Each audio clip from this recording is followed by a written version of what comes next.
Hoşlaşıp tüdünü aydan ayırıp ulup ayrılıp yadına sallayıp hoşlaşıp tüdünü aydan ayırıp ulup ayrılıp yadına sallayıp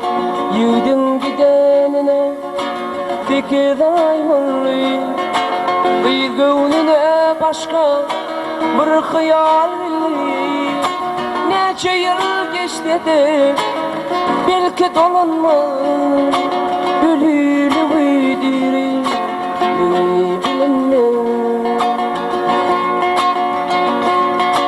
bir yıl geçti kıyıdan iki kat geldi ol ilkinci kimde sonku kat oldu bağışlay dedim bağışlay beni karşı almatmayasın eden ak seni bağışlay dedim bağışlay beni karşı almatmayasın eden ak seni yiğit katı okat çete saylandı bulup geçen saatler hakta oylandı bu fikir oğlanı kayga getirdi oğlan katı okat ödün yitirdi birce patron bilen avtomadalı gönlünün söyünce yerine vardı yargıcı yaran sesi bollu şey dep yaş eskerim ömrü sonlandı yargıcı yaran sesi yanlandı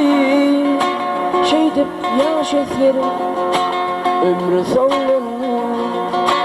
bir bilen görüşülür bir esker yatır yüzü yeri kargap gelinme katı ol katın içinde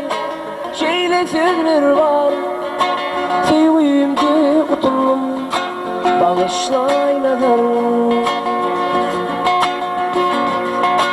yiğit yatır karar yerin aslında biz kim kucak geriyer onun üstünde bağışlay dedim bağışlay beni te ölünçem unut morun men seni bağışlay dedim bağışlay beni te ölünçem unut morun men seni